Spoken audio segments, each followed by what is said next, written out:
dara mën lañ ci bañ a fekk. Ma main restera toujours tendue envers l'opposition et envers toutes les parties prenantes ci réew mi parce que dañ ko bokk te mënuñu ko pàccu. Fokk ñu pencoo ko kon ci loolu laa nekk moo tax boo xoolee question yi may adressé par le dialogue mais am naa majorité bu tax ma kii de ma réformé de dem jàll assemblée nationale mu nekk loi ñu promulgué ko commencé ko appliqué ku ko wàcc yoon ñu def ma loolu je suis en train de discuter sur la renégociation des contrats Maïmouna am na lu xew récemment presse bi wax na ci benn cas de contrat yoo xam ne ñu ngi ko signé le 26 mars 2024 pour renouveler une convention qui doit expirer le 23 février 2025 yow yaa ngi dem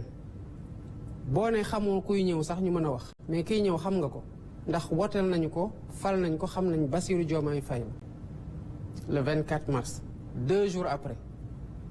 nga signé une convention boo xam ne amul benn urgence parce que expiré wul sax en 2024 mu ngi expiré en 2025 mais boo ko defoon sax sàmmoonteeg intérêt réew mi ñu mën a wax mais cette convention là dañu ne d'abord dañ ko renouveler 25 ans ce qui est interdit par le code minier de l'UEMOA et par le code minier de 2016 bu ñu interne mais bu nekkoon dañ ko ne sax convention bu ñu signé en 2024 c'est régi par le code de 2016 ñu mën a wax mais non le code de 2016 boobu mu ngi doon abroger beneen code de 2003 qui lui-même abroge un code de 88 ñu tëb code 2016 bu nekk en vigueur tëb code 2003 bu code 2016 bi abrogé dem na la convention bu ñu signé le 26 mars 2024 dafa war a régir la nouvelle convention pour 25 ans waaye nag ce sera le code de 88 moo koy régir renouveler les exonérations fiscales et douanières qui étaient déjà exorbitantes pour 10 ans mais loolu man su ma ñëwee fekk ko alhamdulilah rabbil alamin sax pour ce cas d'espèce bi ma koy gis c'était pas encore entré en vigueur mais qu'est-ce que je fais est-ce que damay ne signé na ko ba pare je suis devant les faits accomplis naa bàyyi pour les 25 prochaines années le code de 88 qui n'existe plus depuis 2003 le code de 2003 n'existe même plus le code de 88 di régir cette convention pour les 25 prochaines années accompagne ñu pour l'agenda national de transformation 25 ans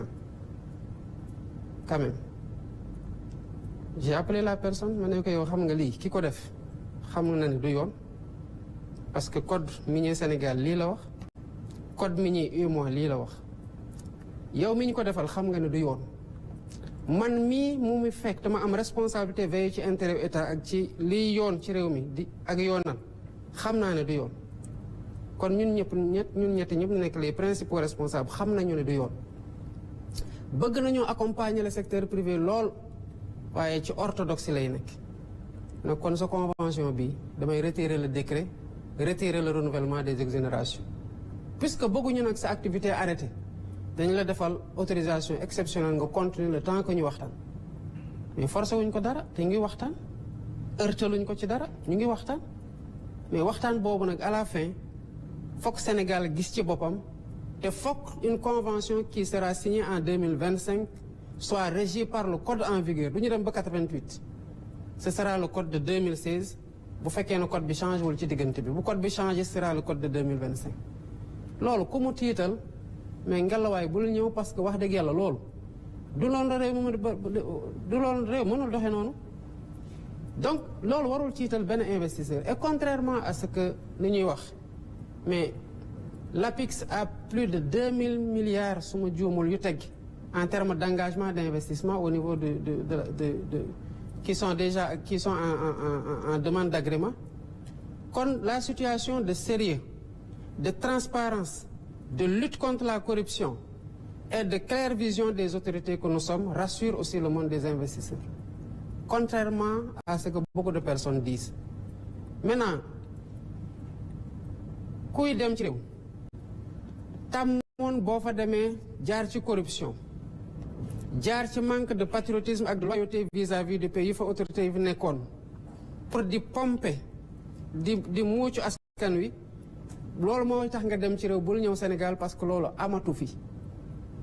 mu des nag li mën a rebuter ay investisseur mooy corruption man de xanaa lu ma xamul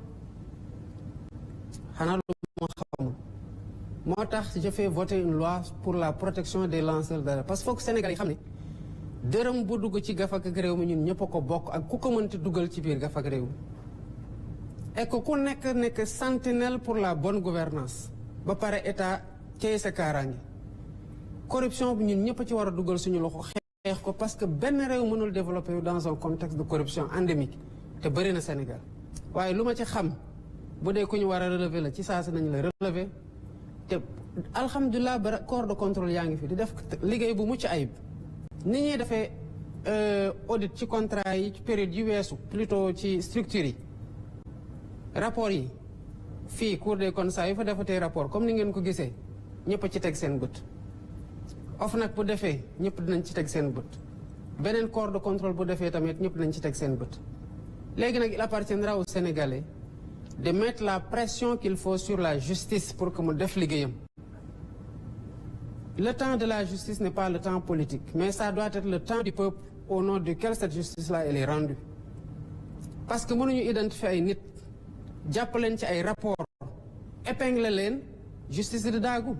Je comprends maintenant qu'il y a un déficit de ressources nañ ci liggéey pour renforcer leen moo tax on a augmenté les recrutements au niveau du centre de formation judiciaire. duñu leen teg benn pression politique pour orienter seen décision c'est pas notre façon de gouverner mais sénégalais bu ne am na sañ-sañu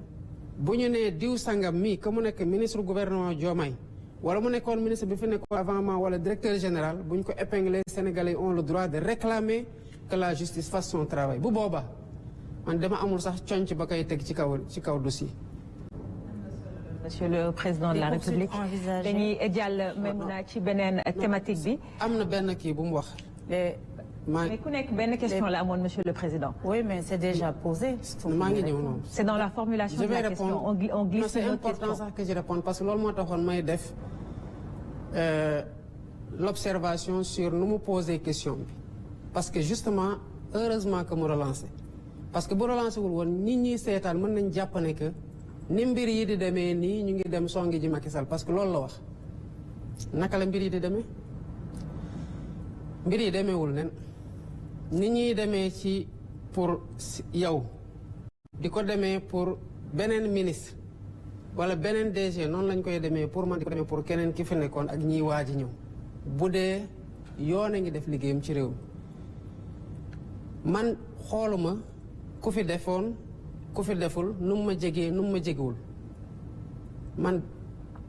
ni mu koy rappeler tout le temps man rek a waat ci biir Sénégal yëpp ne damay respecté yoon te pourtant dañuy wax nul n'est censé ignorer la loi ñëpp war a xam yoon tënku ci waaye yow waatoo ne da ngay respecté yoon man maa ko waat su ma ci yemoon sax man dinaa mën a gérer sama bopp xëy na xanaa ma tarxiis mais dama waataale ne dinaa fexe ba ñeneen ñi tamit respecté yoon gis nga ci respecté yoon boobu dafa am ñu gérer pendant 12 ans assumer ay responsabilités war a rendre compte d'accorduma ci réew moo xam ne bu ñu jàppee un opérateur privé ci lu mu warul woon def ñu jël ko tëj ko bu dee homme politique bi la ñu naan c'est un règlement de compte politique alors que homme politique yooyu ils ont fauté wala ils sont présumés après avoir fauté yoon rek mooy wax gannaaw bu rapport amee parce que même rapport doyul rapport ay présomption rek lay teg mais la personne reste présumée innocente ba yoon def liggéeyam lan mooy wane ne tey dans l'environnement actuel que ñu ngi dem song ji X wala Y amul par contre dañu am responsabilité morale ak historique ci dëkk bi nga xamante ne sénégalais yi gannaaw yàlla teg nañ ko suñu loxo muy lan lépp li fi xewoon ci yorin ak ci jëfin bu amee lu lëndëm dañ ciy teg torche ba mu leer sénégalais yi xam lan la d'abord liñ ciy doxalee yoon doxal lu mu war a doxal loolu protéger ma ci sama bopp lenn rek ay protéger nit ci réew mu sérieux mooy jub di jubal mais ku dëng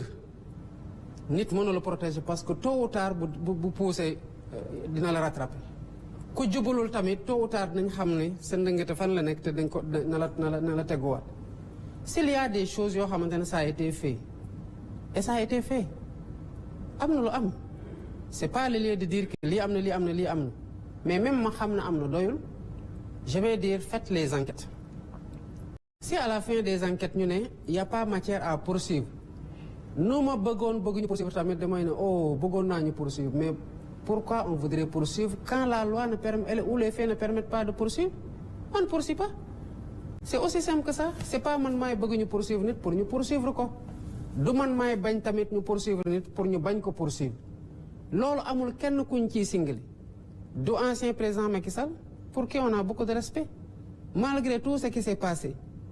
mais on s'est fait des accolades le cœur vide me concernant ma jox ko avion bi mu dem umra ma ne ko boo demee ñaanal mu ngi ci leneen réew maa ngi dox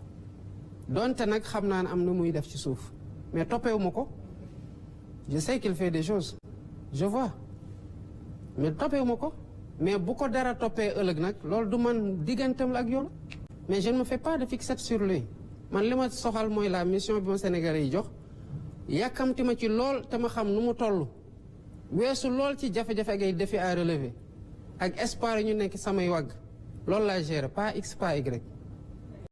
am na solo lool donc lii mooy ndax képp pàcc bi dañuy jàll ci pàcc bi nga xamante ne la ñu jagleel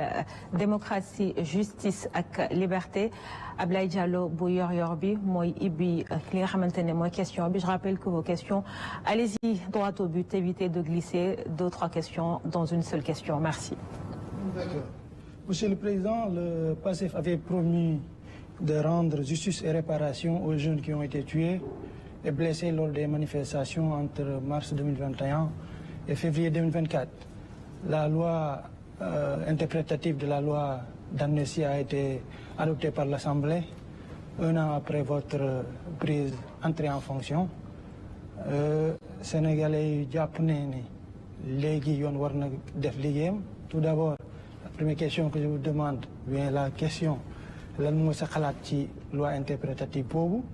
ak sénégalais yi muy député yi muy askan bi jàpp ne